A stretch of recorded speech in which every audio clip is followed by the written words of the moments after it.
Gagné haut la main. Ces élections interviennent dans un contexte économique désastreux.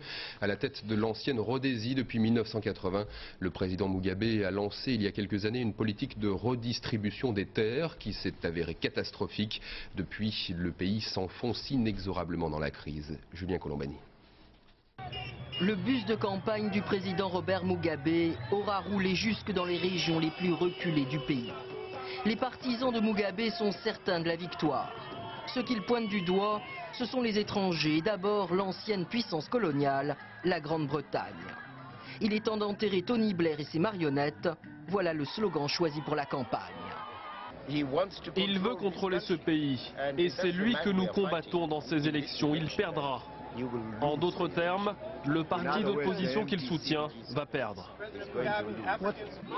L'Angleterre accusée, parce qu'elle condamne, comme beaucoup d'autres, la nationalisation forcée des terres tenues depuis la colonisation par près de 4000 fermiers blancs.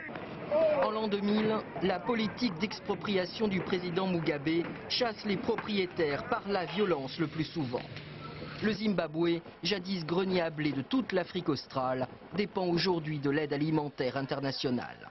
Le pays est exsangue, près de 80% de la population active est au chômage. Considérés comme des traîtres par Mugabe, les opposants du mouvement pour le changement démocratique ne cessent de dénoncer les dérives suicidaires du pouvoir. Nous ne sommes pas satisfaits de la manière dont se déroulent ces élections. Nous sommes tous d'accord pour penser qu'elles ne sont ni libres ni justes.